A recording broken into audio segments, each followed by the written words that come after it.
Welcome to the Real Credit Talk Show, audio edition. I'm your host, Tiana Mayers, also known as Lady T.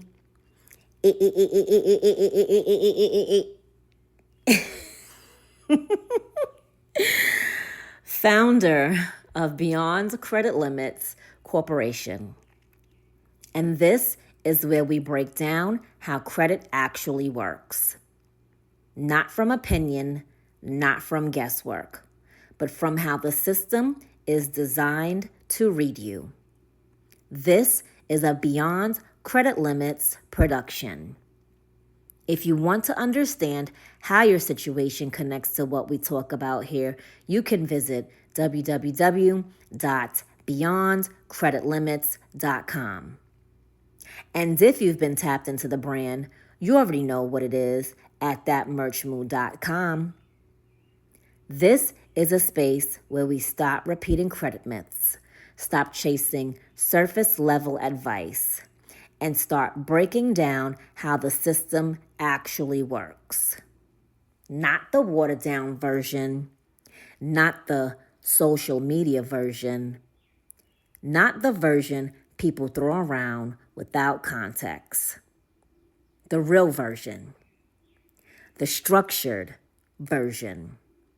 The version that helps you understand what is actually happening when your name, your information, your accounts, your behavior, and your decisions all come together inside a credit profile. So wherever you're listening from, I want you to settle in, because this conversation is not just about credit. It's about how your profile is being read before you ever get an answer. Now let's go. Tonight is not about your credit. Let me say that again. Tonight is not about your credit. Tonight is about someone else using it without your knowledge, without your permission, without you having any idea until the damage is already done. A new account opened in your name at an address you have never lived at. A loan taken out with your social security number by someone who has never met you. A collection notice arriving for a debt you do not recognize for a product you never purchased from a company you have never heard of. And your credit file carrying all of it as if it were yours. Identity theft is not just a financial crime. It is a credit crime. And the credit file is where most of the damage lives, quietly, sometimes for months, before anyone realizes what happened.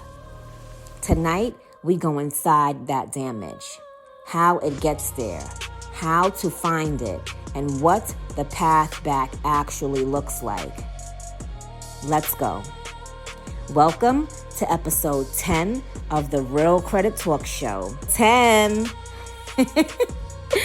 I'm Tiana Mayers, Lady T.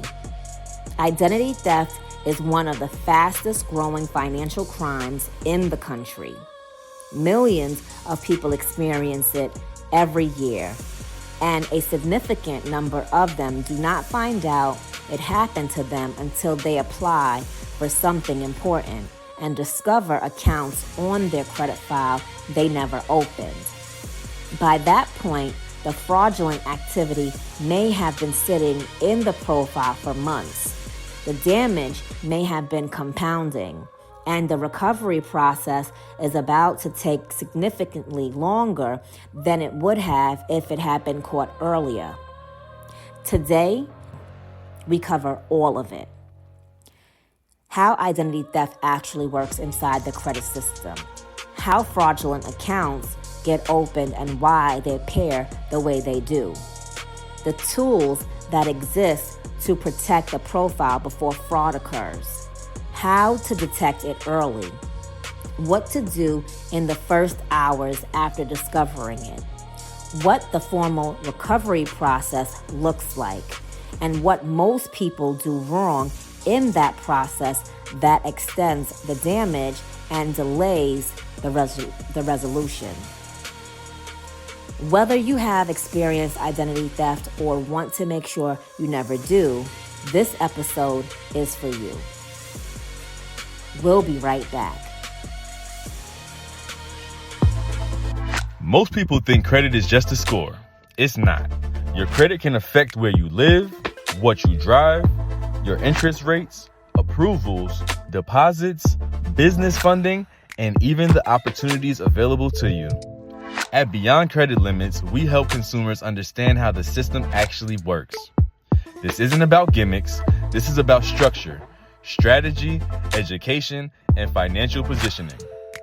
Whether you're trying to rebuild, organize your financial profile, understand collections, prepare for home ownership, or create a stronger financial foundation, Beyond Credit Limits was built to help you move with intention. The consultation is where everything starts. We will review your situation, identify what's happening inside your credit profile, and map out the next steps based on your goals. Stop guessing, stop moving blind, and stop letting misinformation cost you financially. Visit www.beyondcreditlimits.com and fill out your consultation today. Again, that's www.beyondcreditlimits.com. Beyond Credit Limits, because financial freedom starts with understanding the system. And we're back. Let's get into it. Identity theft is not always a dramatic event. Most people imagine it as a hacker breaking into a bank or a stranger reaching into a wallet. Sometimes it is, but more often it is something quieter and more calculated. A data breach at a company where you have an account exposes your name, date of birth, and social security number. That information gets sold on the dark web marketplaces to people who specialize in using it to open credit accounts.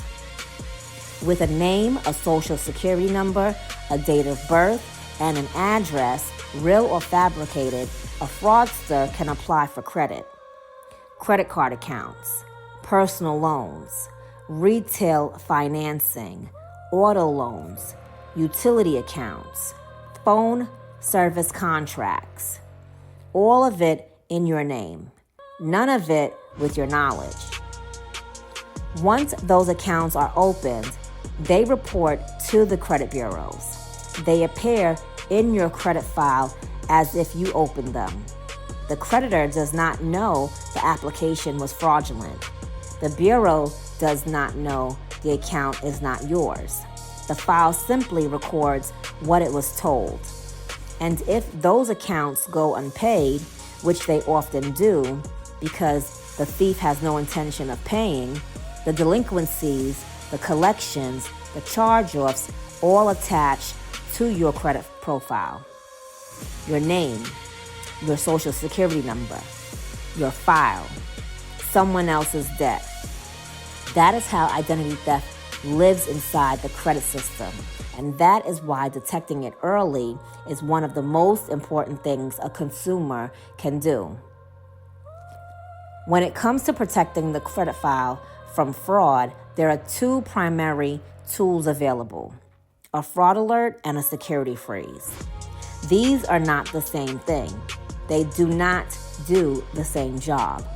A fraud alert is a notification placed on the credit file that tells creditors to take extra steps to verify identity before opening any new account. A standard fraud alert lasts 1 year. An extended fraud alert available to confirm identity theft victims lasts 7 years. Placing a fraud alert at one bureau requires that bureau to notify the other two, so the alert goes on all three files automatically. A fraud alert slows the fraudulent account opening process. It does not stop it entirely. A determined fraudster can still get through if the verification process is not thorough.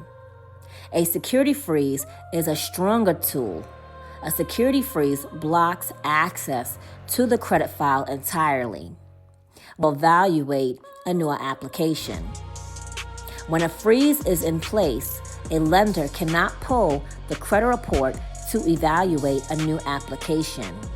No pull means no new account can be opened, even if a fraudster has all the personal information. A security freeze must be placed separately at each of the 3 major credit bureaus. It is free at all 3, and it can be lifted temporarily when a legitimate credit application needs to be made. Fraud alert. It's a warning flag. Security freeze is a locked door. If the goal is maximum protection, a security freeze at all 3 bureaus is the strongest available shield. Most identity theft victims find out too late, not because the signals were not there, because nobody told them what to look for. Here are the specific signals that warrant immediate attention. Accounts on the credit file you do not recognize. Any account you did not open appearing in your file should be treated as potentially fraudulent until confirmed otherwise. Hard inquiries from creditors you did not apply to. A pull from a lender you have no relationship with and no memory of applying to is a signal that someone may have submitted an application in your name. Bills or collection notices for accounts you did not open. Mail or calls from creditors about debts you do not recognize are a direct indicator that an account exists somewhere attached to your identity. Unexpected drops in the credit scores. A significant unexplained drop, not connected to any known activity, can signal that new derogatory accounts have appeared or that fraudulent activity has begun reporting.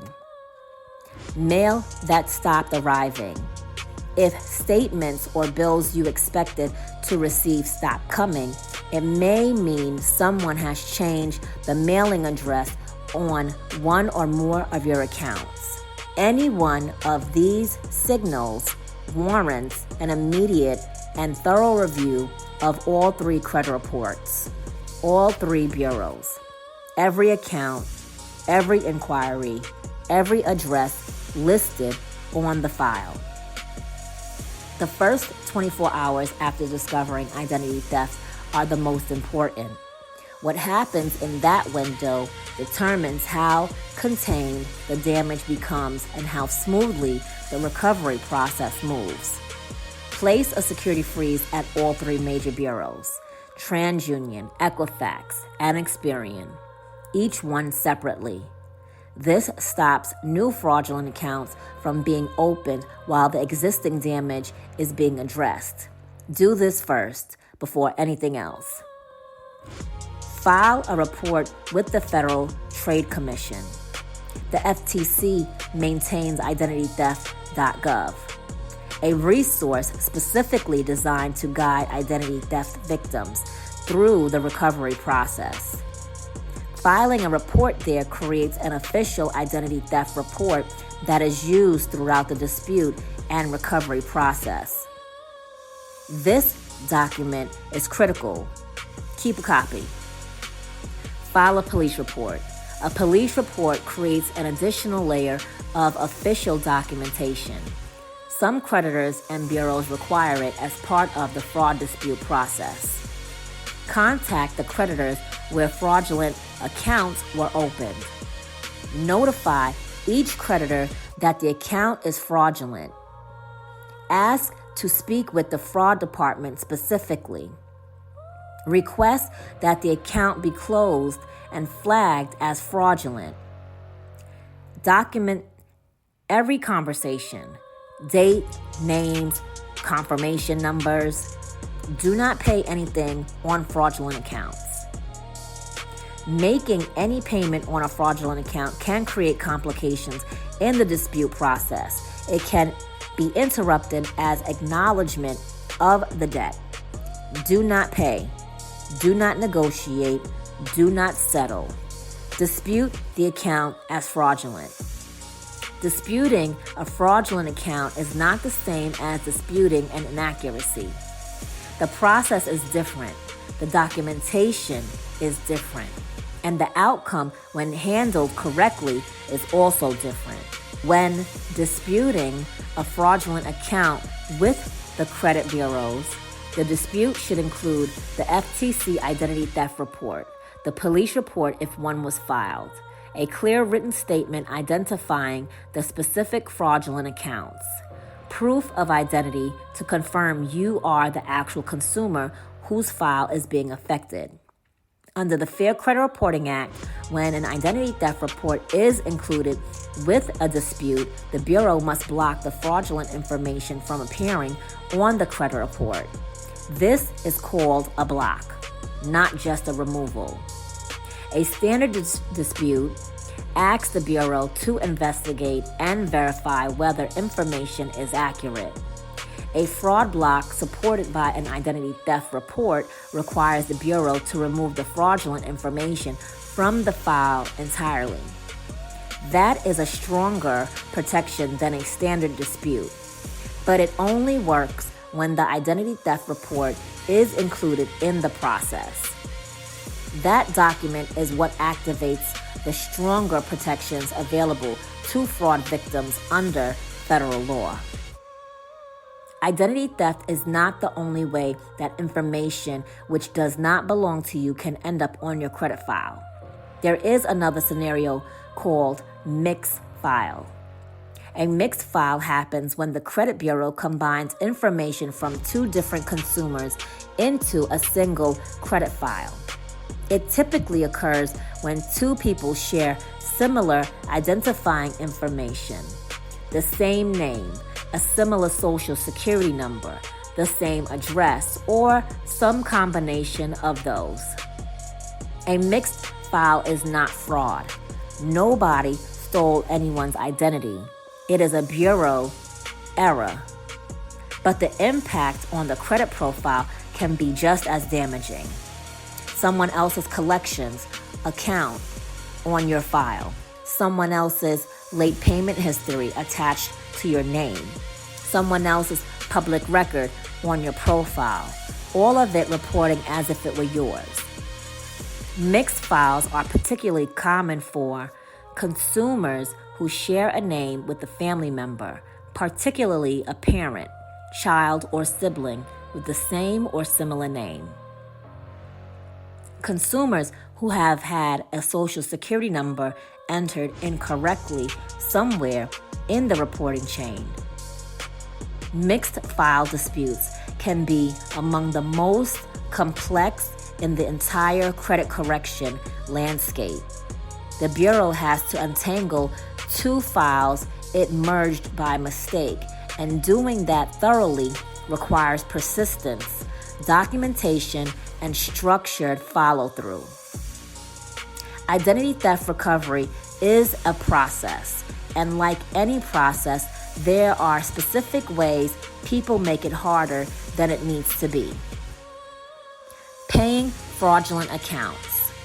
Someone receives a collection notice for a fraudulent account and pays it just to make it go away. That payment does not make it go away. It creates a record of payment on a debt that was never theirs, complicating the fraud dispute because the payment can now be interpreted as acknowledgement. Not filing the FTC report. The identity theft report from the FTC is what activates the strongest protection under federal law. Without it, the dispute proceeds as a standard dispute, not as a fraud block. The FTC report is what makes the difference. Disputing only at the bureaus and ignoring the creditors, the bureau dispute and the creditor dispute are two separate processes that should happen in parallel. A bureau may block the account from the report, while the creditor still considers the account valid and continues collection activity. Both need to be addressed, stopping the process before it is complete. Identity theft recovery takes time, months in many cases. Accounts can reappear. new fraudulent activity can surface. The process needs to be seen through completely. Recovery from identity theft is possible, but prevention is better than recovery. Monitor all 3 credit reports regularly. Not just one bureau, all 3, because fraudulent accounts can appear at any of them and not necessarily all 3 simultaneously. Consider keeping security freezes in place permanently. For people who are not actively applying for credit, a permanent security freeze at all 3 bureaus is one of the strongest protections available. When a legitimate application needs to be made, the freeze can be lifted temporarily and reinstated immediately after. Protect the Social Security number aggressively. The Social Security number is the master key to the credit identity. Be deliberate about where it is shared. Question any request for it that does not have a clear legitimate purpose. Be alert to data breach notifications. When a company notifies consumers of a data breach, treat it seriously. Review the credit report immediately after any breach notification involving personal or financial information. Protection is not paranoia, it is awareness. And awareness maintained consistently is what catches fraud early enough to limit the damage. Before we get into tonight's questions, if anything in this episode triggered a concern about your own profile, if you have seen accounts you do not recognize, inquiries from creditors you've never applied to, or if your credit situation just does not add up, do not wait on that feeling. That is exactly the kind of situation a consultation is built to look at. Visit www.beyondcreditlimits.com and fill out the consultation form today. And if you have a question for the show, submit it to The Real Credit Talk Show at beyondcreditlimits.com. Your first name and state or anonymous, your choice. I read everyone. Now let's get into the questions. Rochelle from Virginia. I found an account on my credit report that I never opened. It is already in collections. What do I do first? Rochelle, treat this as fraud until proven otherwise. Do not pay anything on that account. Do not contact the collection agency about the debt itself. Start by placing a security freeze at all 3 bureaus so no additional fraudulent accounts can be opened. Then file an identity theft report with the FTC at identitytheft.gov. That report is what activates the stronger fraud block protections under federal law. A case involving fraud and collection requires a structured approach. With the right documentation in the right order, professional support on this one can make a significant difference in how quickly and completely the resolution comes through. Professional support on this one can make a significant difference in how quickly and completely the resolution comes through. Andre from Nevada. Someone used my information to open a phone account. It is now on my credit. Is this identity theft? Andre, yes it is. That is exactly identity theft. An unauthorized use of your personal information to open any account. Whether it is a credit card, a loan, or a phone contract, it is identity theft. Contact the phone carrier's fraud department directly and report that the account was opened fraudulently. File the FTC identity theft report. Place a security freeze at all 3 bureaus, Equifax, TransUnion, and Experian. The account on your credit file needs to be disputed as fraud with the identity theft documentation, not as a standard inaccuracy. The fraud designation changes how the bureau is required to handle it. Anonymous from Tennessee. I placed a fraud alert, but someone still opened an account in my name. How? All right, Anonymous. A fraud alert does not guarantee prevention. It is just a notification that instructs creditors to verify identity before opening a new account, but it depends on the creditor following that instruction. Not all creditors apply the same level of scrutiny. A security freeze is a harder barrier. When a freeze is in place, the credit file cannot be accessed for a new application at all. No access means no new account. If you have a fraud alert and fraud is still occurring, escalate to a full security freeze at all 3 bureaus immediately and address the fraudulent account through the formal fraud dispute process with the FTC identity theft report attached. Crystal from Arizona. My mother passed away 6 months ago.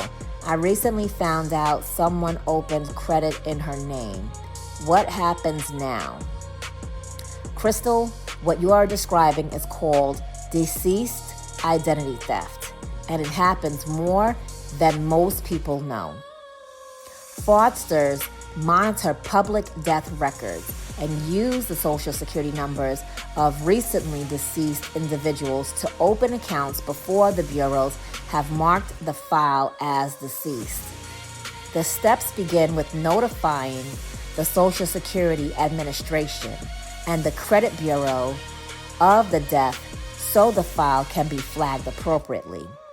The estate executor or next of kin can request that the bureaus place a deceased indicator on the file. Any fraudulent accounts opened after the date of death should be disputed as fraud, with documentation of the death and the FTC identity theft report. This situation is complex and emotionally difficult. Professional support navigating the documentation process can make a significant difference in how quickly the fraudulent activity gets resolved. Submit your question to the Real Credit Talk Show at beyondcreditlimits.com. And if your profile has something in it that does not belong to you, visit www.beyondcreditlimits.com and fill out the consultation form. Let's look at it together and build the right path forward. We have spent 10 episodes building understanding. Okay, guys? 10 episodes. Y'all stuck with me. And I am forever grateful and will continue to be forever grateful.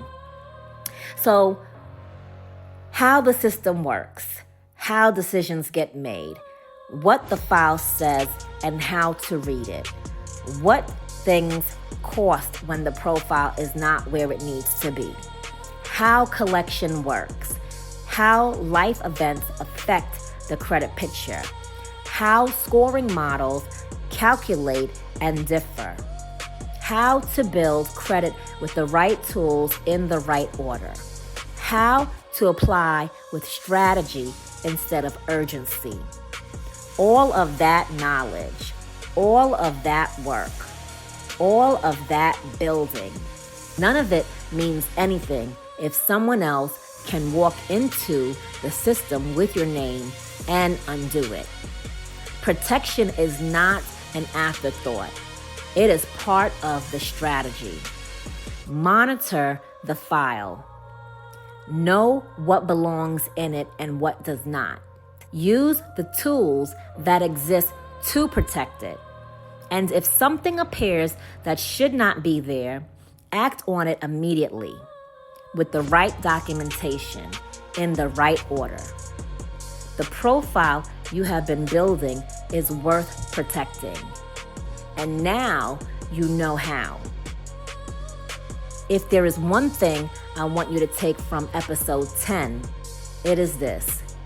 Your credit identity is yours, and it is worth defending. Not after fraud happens, not after a fraudulent account has been sitting in the file for months, not after the damage has compounded and the recovery is measured in years. Before, with a security freeze that locks the door, with regular monitoring that catches activity early, with the awareness to recognize the signals before they become a crisis. And if the fraud has already happened, if you are in the middle of it right now, know that it is survivable. The law provides protection. The process exists. The documentation trail you build is the foundation of the recovery. Your identity was taken without your permission. Your credit file reflects something that it is not yours. But none of that is permanent. Not when you know what to do. Not when you have the right support doing it. I want to take a moment before I close to tell you specifically how Beyond Credit Limits can help if what we talked about tonight reflects something you are dealing with right now. Because this is not just a show about information. Beyond Credit Limits is a company built to act on it. If you are dealing with identity theft, fraudulent accounts in your profile, accounts you did not open, inquiries from creditors you have never contacted, or a file that simply does not reflect your actual history, Beyond Credit Limits offers identity theft resolution. This is not general credit advice. This is structured, documented support for navigating fraudulent accounts, mixed files, and identity-related credit issues through the correct process with the right documentation in the right sequence. We also offer strategic disputing processing, structured dispute cycles designed to challenge negative items across all three bureaus, including items that resulted from fraudulent activity, not through template letters, but through a sequenced, compliance-based approach built around your specific file. And if the fraud has created broader damage to the file, derogatory remarks, collections, accounts in bad standing because of what someone else did in your name, we offer credit report analysis to identify every item that needs attention and financial strategy planning to map the path back to where your profile should be. Everything starts with the credit review consultation. 1 hour. A standalone professional assessment where we review your specific situation, identify exactly what is happening in your profile, and map out the most appropriate steps based on what we actually find. No guessing, no generic advice, no pressure.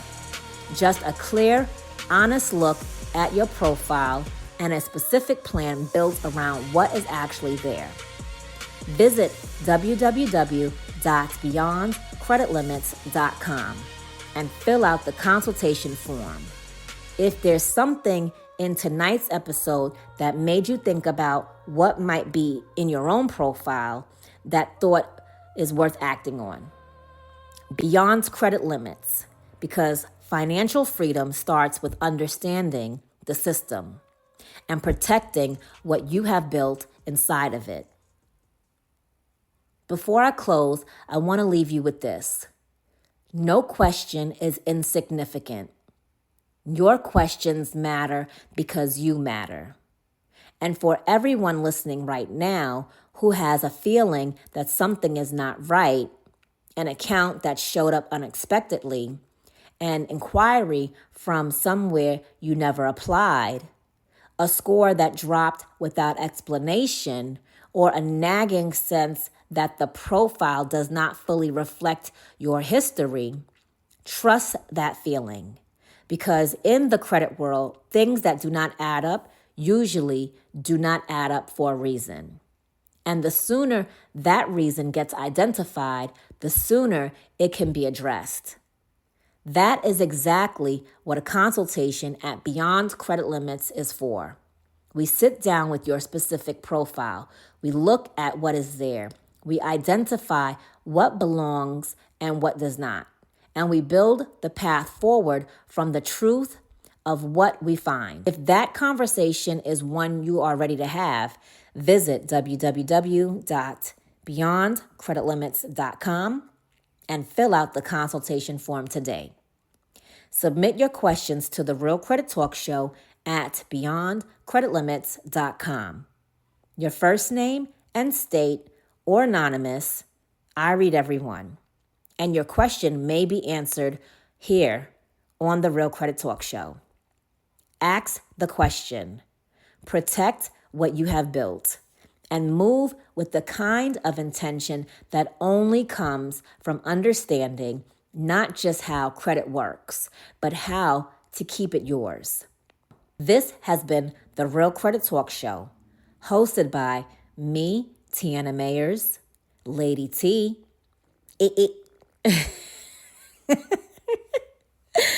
founder of Beyond Credit Limits Corporation. Visit us at www.beyondcreditlimits.com. And if you know the brand, you already know www.thatmerchmood.com. Until next time, keep learning, keep positioning, and keep moving with intention. Have a good night.